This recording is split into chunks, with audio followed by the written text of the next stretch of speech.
Hey guys, welcome back to Keystone Academy. This is another episode on Premiere Pro Basics, and today we are going to talk about using the right editing tools. So in this episode, we're going to go over all the tools that I think are important for making most edits, what situations they're useful for, and what the keyboard shortcuts are so that you can use them as efficiently as possible. So the tools that we're going to talk about today are the Selection, Razor, Ripple Edit, Rolling Edit, and Slip tools. So this is your toolbar. This is where all your tools are located, and this should be in pretty much any workspace that you're using. So as you can see, I've got a little demo sequence set up over here. It's just 4 different clips that we're going to kind of move and manipulate using these different tools, just so I can give you guys a feel of how they all work. So the first tool that we're going to talk about is the Selection tool, which is what I'm on right now. So you can access the Selection tool just by clicking here, or you can use the keyboard shortcut V. So what the Selection tool does is it basically operates like a standard mouse pointer. It's really just used for clicking on anything in the workspace at all, or you can use it to select a clip, to click and drag a clip, to highlight multiple clips and then move them, or really any other normal functions. You can also use this if you move it towards the end of a clip. You see this little red marker come up, and that's the standard way that you can click and drag to make a clip longer or shorter just by trimming it. The other simple way to trim a clip is by using the Razor tool, which is located over here. You can also get to it by clicking C on your keyboard, which is short for cut. And as you can see, this little line will pop up, and using that line, I can cut the clip. So let's say I want to trim this clip down to about right here. It'll cut it, and then I can go back to my Selection tool using the V key. Then I can click this and delete it. And now as you see, I have this gap here. So there's a couple ways that I could close this gap. I could use the Selection tool and highlight these clips and move them over. I'll press Ctrl Z to undo. Or the other way I could do that is by ripple deleting. To ripple delete, you just go to this little gap here, you right click and you click ripple delete, and then what that does is it shifts everything further down the timeline up to fill that gap. Now there is an easier way to do this, and that's by using our next tool, which is the Ripple Edit tool. So the Ripple Edit tool is located in this subset of tools, and you can obviously click on it here, or you can access it by pressing B on your keyboard. So what this does, if I zoom in a little bit here, is it basically does what the Selection tool does by trimming, but it actually ripple deletes for you. So if I wanted to shorten this clip even more, I would go over here to the side where this little yellow thing pops up, and then I can click and drag it in.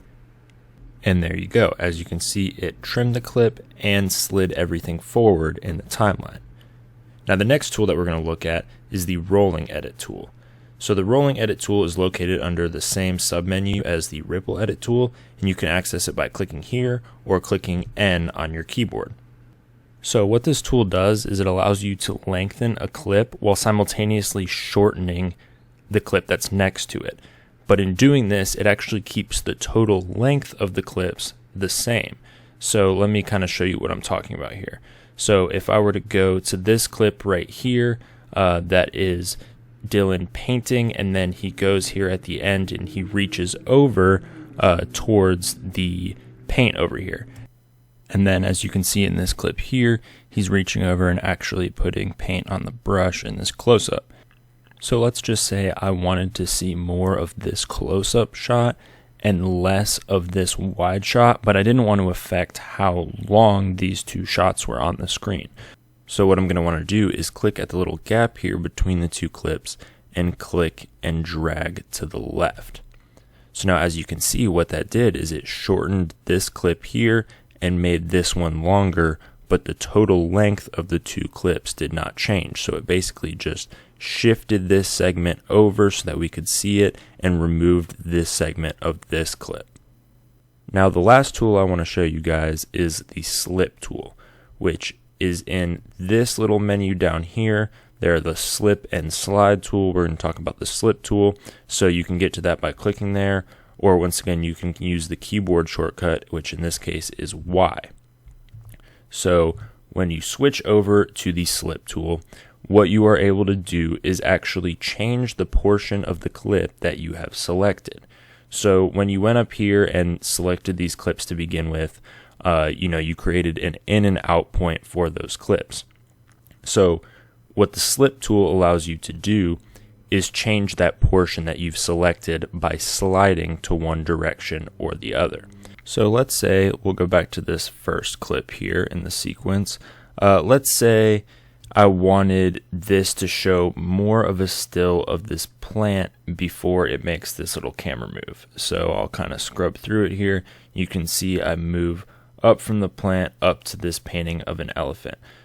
So let's say I want to see less of this elephant at the end and more of the plant at the beginning. So what I'll do is, using my slip tool here, I'm clicking off the clip and then I'm coming back to it.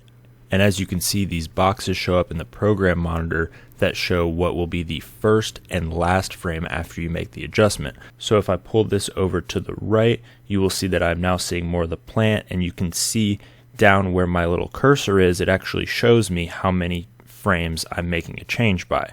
So if I let go, it will make that change. So now you can see when I scrub through at the beginning of the shot here, you see more of the plant, and then the tilt happens, and at the end there is less of a hold on this elephant before the shot changes.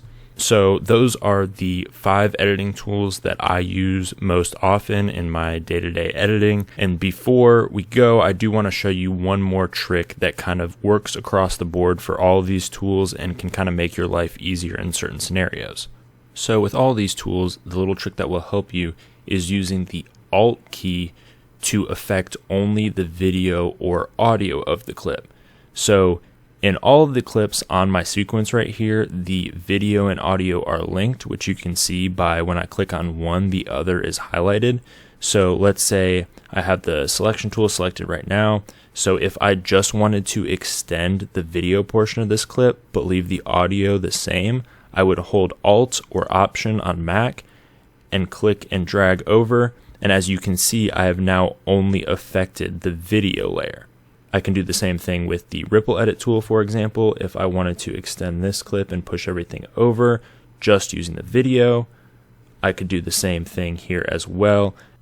And then just to give one more example, you can switch to the rolling edit tool using N on the keyboard, and you could do the rolling edit down here by holding Alt and only affecting the audio. So I hope you guys found this useful. Like I said, these are the main editing tools that I use. There are, of course, many other tools that we can go over in future videos, but these are just the basics to get you guys started editing your projects. And really, when it comes down to it, you could do most of this stuff using just the selection and razor tools. But I prefer using all these tools in combination just to make things more efficient. And as you grow in your editing experience, you'll get more comfortable using them interchangeably. But like I said, I hope this video was helpful. And if you found it helpful, please make sure you drop a like and subscribe, and stay tuned for more tutorial content.